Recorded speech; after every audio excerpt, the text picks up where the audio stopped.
Alhamdulillah, bersyukur kita ke hadrat ilahi dengan limpah dan kurnianya kita dapat bersama pada pagi ini. Jadi dalam sedikit masa ini saya cubalah kongsi.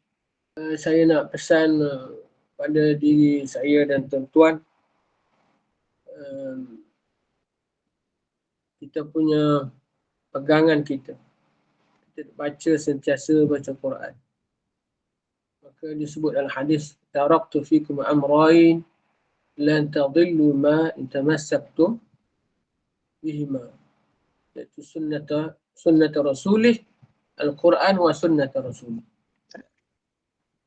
Rasulullah bersabda, aku tinggal kamu dua perkara, iaitu Al-Quran dan hadis. Betul lah Quran dan hadis, ya. Tetapi Quran dan hadis, setakat Quran dan hadis, kita tak memahami sepenuhnya Quran dan hadis. Pasal kita bukan orang Arab dan kita bukan faham kaedah nahu, semuanya rahsia-rahsia yang terdapat dalam ayat-ayat Allah Subhanahu Wa Taala.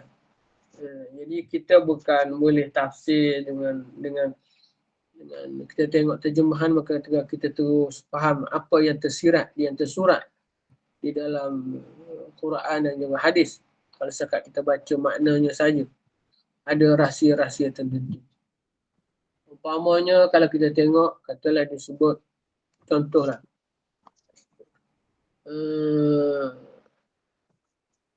disebut ayat Quran, wa in kunna awlati hamlin fa'anfiqu alaihinna, umpamanya disebut isteri-isteri yang dicerai itu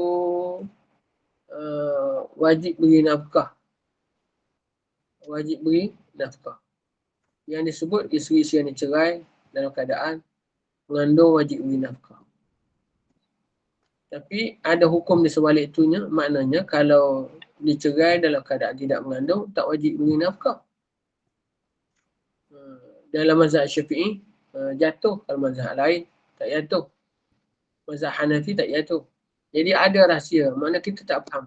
Yang menguraikan itu ialah mengikut usul fiqh yang disusun oleh Imam Syafi'i.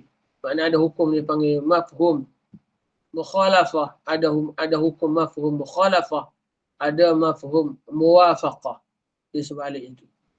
Jadi yang menguraikan semua itu adalah ulama. Ulama. Maka di sini ahli sunnah wal jamaah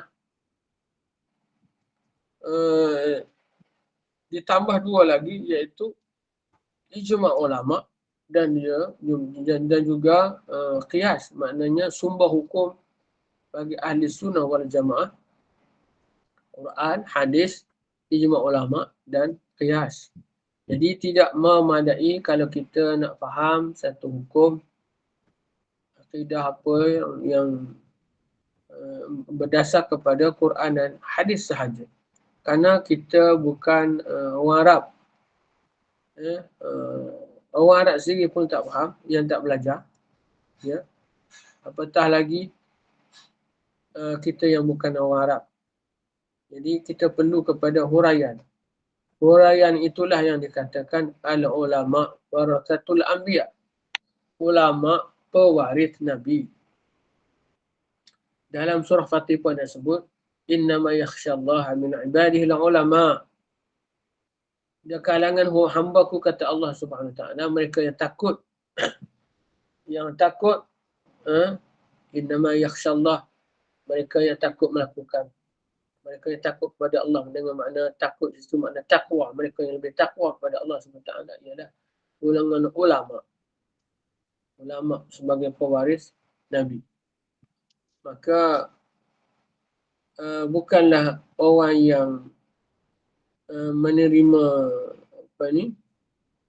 bukanlah ulama itu menolak Quran hadis, ya. Tetapi mereka juga menerima hadis dan Quran. Cuma mereka berkongsi dengan kita apa yang dia faham. Kita tak faham. Gitu je. Bukan maksudnya kita, katalah kita ikut mazhab Syafi'i, maka kita menolak Rasulullah? Tak. Dia lebih faham daripada kita. Contoh, kalau kita ada masalah, kenapa kita tanya ustaz? Kenapa kita tanya imam? Pergilah buka Quran. Pergilah buka kitab-kitab fiqh apa. Macam kita cari sendiri pun tak jumpa. Kalau jumpa pun tak faham. Maka lebih senang kita tanya ustaz ataupun kita tanya imam ke siapa ke. Kerana kita tahu bahawa dia lebih faham dari kita. Bukan kita ikut mazhab dia. Dia pendapat dia hanya petik daripada ulama-ulama juga yang muktabar. Benda tu dah dihidangkan. Cuma kita tak tahu kalau nak resipi yang buku mana. Ya. Kita ada bahan api, kita tak pandai masak, ibaratkan gitulah. Jadi jangan banyak komplain. Ini tak sedap, yang ni tak sedap. Yang awak tak pandai masak. Ulama dah hidang kepada kita. Mengibaratkan makan je lah. Ya. Jangan banyak komplain. Jadi itu nasihat kepada diri saya. Dan tuan-tuan, perempuan dan perempuan semua. Kita pastikan bahawa apa yang kita amal itu adalah mengikut pendapat ulama yang muktabar. Iaitu dalam fiqahnya Imam Syafi'i, Hanbali, Hanafi dan Maliki. Dan dalam akidahnya Asy'ariyah dan Maturidiyah. Kemudian dalam tasawufnya ialah mengikut apa yang disusun oleh Syekh Junaid Al-Baghdadi dan juga Imamul Ghazali. Ya. Itu kita punya sandaran dalam ahli sunnah wal jamaah. Jadi saya ingat sekadar itu saja. Mungkin ada satu dua soalan bolehlah saya layan. Silakan. Okay. Silakan jemaah. Tanyalah apa je pun, insya-Allah Ustaz boleh jawab. Tanya pasal Assalamualaikum Ustaz. Ya, Waalaikumsalam. Ni Makcik Hasnah dari Seremban. Tempang tanyalah Ustaz. Macam mana kita nak hilangkan perasaan kita Ustaz? Kita rasa tak puas hati dengan sesuatu yang kita dah pergi tapi rasa macam terkilan ya Ustaz. Contohnya baru-baru ni saya balik di umrah. Ya. Tapi ada benda-benda yang saya terkilan lah Ustaz. Macam mana saya nak hilangkan perasaan tu Ustaz? Terima kasih Ustaz. Assalamualaikum. Umum tu terkilan macam mana tu? Apa yang terkilan tu? Adalah benda yang saya terkilan lah Ustaz kan. Macam, yelah macam ibadah tu Alhamdulillah. Tapi bila lawatan-lawatan tu kan Ustaz kan. Sabar, tak ikut. Contohnya Ustaz ya, saya bagi contoh lah Ustaz ya. Baru-baru ni saya dibawa oleh rombongan yang saya masuk tu untuk melawat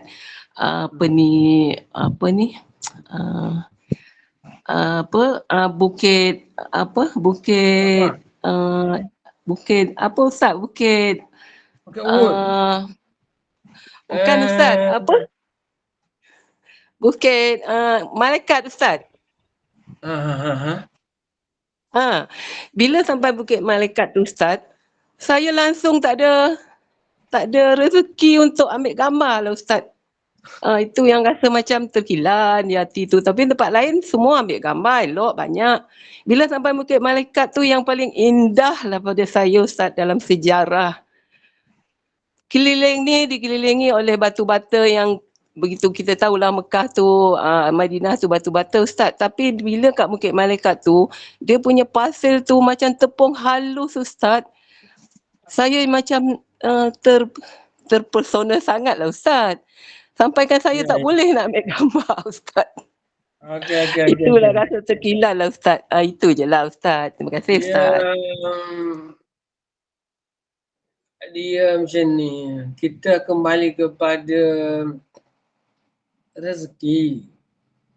Rezeki ni kita dah ada tulis. Kenapa kita dapat, kenapa orang lain dapat. Jadi kembali kita kena soal. Aku tak dapat apa, salah aku. Mungkin adalah salah. Kadang orang yang dapat itu pun dia pun tak sangka. Dia kata, mudahnya aku dapat rezeki. Semua dapatnya. Jadi dia pun tengok, mungkin aku banyak bersedekah kot, banyak tolong orang, Allah bagi laluan. Kan kadang-kadang kita nak pergi kucuk hajaran suat pun susah kan. Tapi kita banyak tengok bantu orang susah ke, orang lain. Allah bagi laluan senang. Jadi kita kena muhasabah diri kita. Kenapa kita tak dapat, orang lain dapat. Jadi kita tak kita kena banyak, mungkin lah. Adalah ataupun ada kesalahan dengan buah ke, kesalahan orang lain kawan ke, kita cari. Kita cari apa yang kita buat salah. Kita banyak istighfar, mungkin ada rezeki lain kali, senang dapat. Semua dapat yang dihajati, mana tahu kan. Jadi kita tak boleh kesalahkan orang lain. Cuba salahkan diri kita. Cari muhasabah, banyak muhasabah. InsyaAllah mungkin satu hari kalau ada panggilan lain, rezeki melimpah-limpah sampai pula kita boleh pergi. Semua dapat. Itulah rezeki yang kita tak sangka-sangka. Jadi kalau berlaku gitu, kita kena muhasabah lah. Ya, pasal apa kita persoalkan kenapa orang dapat, kita tak dapat. Jadi apa itu, mungkin ada kekurangan ataupun kesalahan yang kita lakukan ataupun hati kita tak bulat, manalah Allah yang jadi penghalang. Ya, itu kita tak tahu. Saya pun nak jawab susah. Kita kena muhasabah diri kita. Saya pun diri saya pun saya tak tahu. Ya? Kenapa orang lain dapat. Kenapa orang lain naik pangkat, kita tak naik. Adalah sebabnya. Wallahu'alam. Terima kasih Baik. Ustaz. Ya. Okey, yang angkat tangan tu silakan Puan Sariah Muhammad Nur. Nak tanya ke? Sila. Terangkat tangan. Tertekan. Jangan tertekan. Ada jemaah lain nak tanya, sila.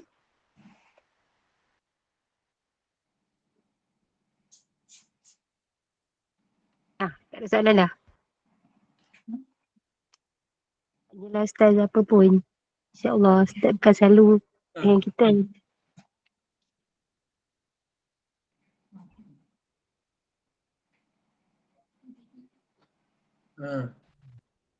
Ustaz punya hal pukul berapa Ustaz?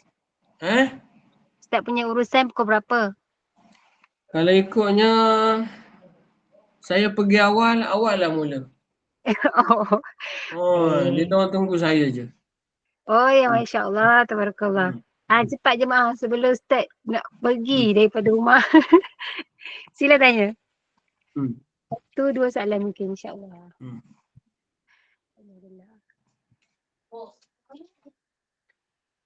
Okay, tak ada apa lah.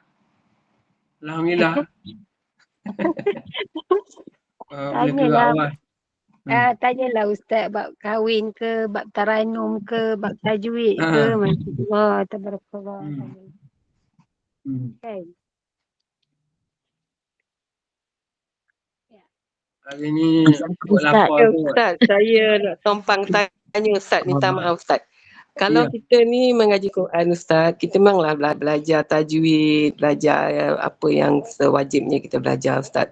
Tapi tentang taranum tu Ustaz, kita taranum untuk pandai-pandai kita je Ustaz. Macam mana tu Ustaz? Terima kasih.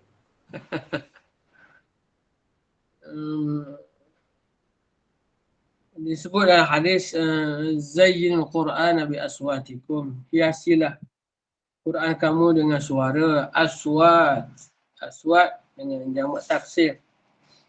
Maknanya dalam hadis lain yang disebut laisa minna man lam yataghanna bil Quran. Bukan di kalangan kami mereka yang baca Quran tanpa taranum. Cuma taranum di sini ada dua. Satu taranum sebagaimana tilawah. Satu lagi macam kita baca dalam solat. Jadi maksudnya yang Rasulullah suruh baca itu bagi lagu. Lagu tu lagu yang menepati syariat. Maknanya apa tu bayati, soba, apa ni, ras, hijaz, semua tu, sikah, jiharkah. Jadi bukannya lagu Nona Sayang, lagu Hindustan, itu tak masuk lah kan. Lagu Jawa. Ya. Soalnya kita tak kenal. Kita tak tahu lagu apa-apa kan. Ni banyak contoh-contoh yang kita boleh ambil. Umpamanya dalam ujung jari je kita tulis je macam mana lagu Jaharkah. Tulis je lagu Jaharkah macam mana. Ada contoh-contoh Syekh mana, Syekh Muhammad Khalil Syairi, Syekh Mustafa Ismail umpamanya, ataupun qari-qari yang baru-baru, ataupun bacaan imam-imam Sudais, Ali Abdurrahman Al-Huzaifi, boleh kita ikut. Ataupun Siddiq Manshawi, banyak yang kita boleh tiru, tulis je. Kan? Makna kita ambil gitu, ambil sikit-sikit, jadilah untuk bacaan kita. Jadi ada. Jadi bukannya kita kata sampai orang tak tahu, kau baca lagu apa? Lagu aku. Lagu aku. Kalau orang kata lagu tu, lagu ni, lagu mana? Ustaz, mula-mula tu cantik ada Ustaz. Bila dah panjang sikit baca tu dah lain apa dia punya apa nada dia Ustaz. Dah tak jadi Ustaz. Dia tak apa, dia kena selalu mendengar, kita selalu mendengar rajin baca syekh-syekh dengan sekarang ni kan. Maknanya lepas tu kita ikut. Dah lama dia akan lekat lah. Dia makan masa juga. Pasal kita dah biasa dah. Dah sebati je lagu yang kita bawa itu ikut lagu kita. Satu lagi kalau kita dengar baca-baca Arab tu, kita tengok. Perhatikan sebutan-sebutan ni. Kearaban, bunyi Arab macam mana. Lembut apabila kita kawal pernafasan, kawal semua tu, kaedah. Barulah bacaan kita lembut. Macam mana? Ni kita buat. Maliki yaumiddin. Kasar. Macam mana nak lembutkan? Ikut insya-Allah akan dapatlah. Tak sepenuhnya pun adalah beberapa bacaan. Wallahualam. Terima kasih Ustaz. InsyaAllah cuba Ustaz. Kena belajar dengan Ustaz tu. Ustaz sebut Taranum tahu. Ya, dulu saya belajar dekat Masjid Negara Ustaz. Saya dah lupa lah nama Ustaz yang ajar tu. Garang Ustaz tu. Dah lama dah Ustaz. 20-30 tahun dulu dari Masjid Negara. Nama Ustaz tu siapa? Abu Bakar. Dia garang lah Ustaz. Ustaz Bakar dah meninggal lah. Baru meninggal. Inna lillahi wa inna ilaihi raji'un. Abu Bakar ya Ustaz ya. Kita orang duduk atas musim Covid. Kita orang pun tak nak ziarah.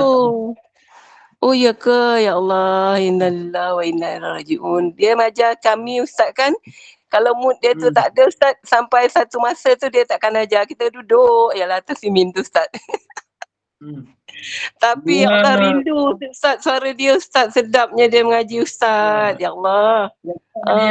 Ustaz pencen, selepas dia pencen, Bukit Aman, tarik dia mengajar di Bukit Aman. Oh ya begitu Ustaz. Ya Allah rindu suara Ustaz. Ada yang sakit Ustaz, rindu suara dia Ustaz, kawan-kawan mengaji tu? Ada yang sakit. Ustaz, saya kalau sampai dekat Masjid Negara dia dah mula mengaji, kami akan lari Ustaz. Sayang nak dengar suara dia mengaji tu. Oh dah meninggal dia, innalillah, semoga rohnya curahmat ya Allah. Terima kasih Ustaz. Okey. Silakan Kak Anita. Nak ada pada tadi nak tanya. Assalamualaikum Ustaz, nak tanya sikit.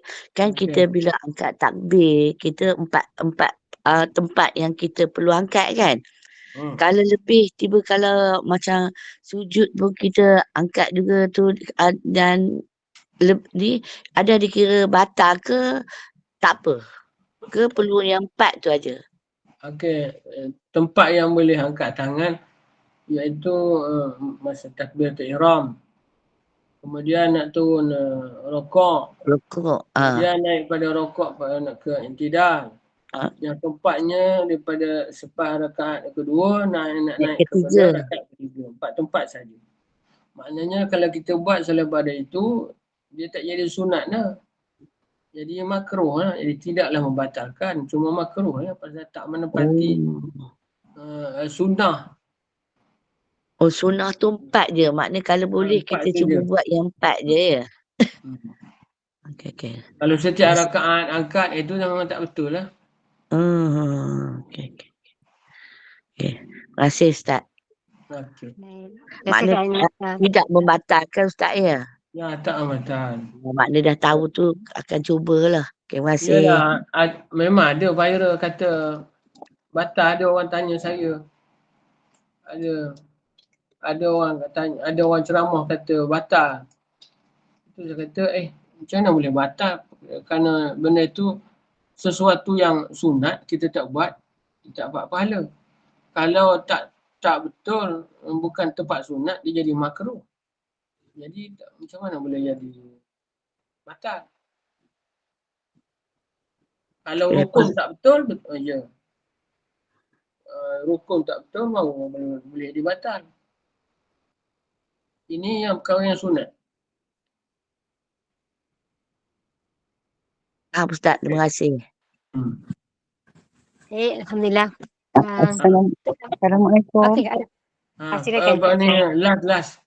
Assalamualaikum Ustaz. Ya. Saya nak tanya. Kalau kita ikut imam kan, kadang imam tu baca lambat. Tapi kadang kita dah habis baca Fatihah, dia baca surah kan. Surah dia tak habis lagi, nanti kita rasa macam tadi kita dah baca Fatihah ke belum? Jadi kata kita dah baca Fatihah, kita tak ingat kan. Ingat ke tak ingat, lepas tu kita baca lagi sekali. Maksudnya Fatihah tu kita baca 2 kali. Macam mana Ustaz? Tak apa kita baca 2 kali, jangan tak baca.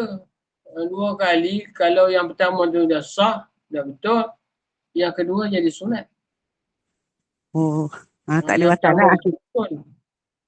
Tak ada Orang batal yang tak ingat, umpamanya dia tak ingat, walaupun dia imam, dia tak ingat surah Fatihah tu yang wajib lah. Dia hafal surah Fatihah je. Lepas baca surah Fatihah, dia baca surah Fatihah sekali lagi. So, yang kedua tu jadi sunat. Sama je orang yang dia tak hafal surah, dia baca Qul Allah saja. Rakaat pertama dia baca Qul Allah, rakaat kedua baca Qul Allah. Boleh. Tak ada masalah. Assalamualaikum. Terima kasih Ustaz.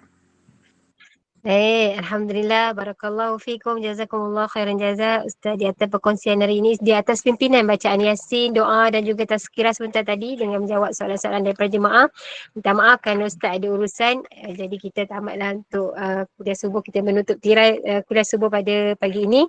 Terima kasih kepada tim Gemah Nur Iman, sahabat-sahabat pencinta ilmu yang telah mengimarahkan kuliah pada pagi ini. Jutaan terima kasih kepada penginfak yang sentiasa istiqamah berinfak di tabung Gemah Nur Iman. Semoga Allah membalasnya dengan kebaikan yang banyak dan Allah kurniakan kesihatan yang baik. Sebentar lagi 8.15 minit pagi bersama dengan Imam Masjid Negara juga Al-Fadhil Ustaz Muhammad Nazri bin Haji Mustaqim bagi menyambung tadabbur surah An-Nisa, insya-Allah. Kita kepada jemaah yang mempunyai urusan didoakan semoga Allah pemudahkan segala urusan, begitu juga dengan Ustaz, dan untuk jemaah yang berkelapangan boleh terus bersama-sama dengan Gemah Nur Iman. Ada mata pandanglah keindahan, ada mulut berbudilah pertuturan, ada hati berilah kesayangan, ada salah dan silap sudilah maafkan. Saya mewakili Gemah Nur Iman memohon maaf sekiranya ada kata yang tersilap bicara, ada tutur yang tersilap atur. Yang baik itu datang daripada Yang Maha Esa, segala kekurangan, kesilapan, kekilafan datang daripada saya yang bergelah hamba. Mohon sekali lagi Al-Fadhil Ustaz untuk menutup dengan tasbih kafarah dan suratul As. Saya sudahi dengan wabillahi taufiq wal hidayah. Wassalamualaikum warahmatullahi wabarakatuh. سبحانك اللهم وبحمدك أشهد أن لا إله إلا أنت أستغفرك وأتوب إليك. بسم الله الرحمن الرحيم. والعصر إن الإنسان لفي خسر إلا الذين آمنوا وعملوا الصالحات وتواصوا بالحق وتواصوا بالصبر وبالله التوفيق والهداية. والسلام عليكم ورحمة الله تعالى وبركاته.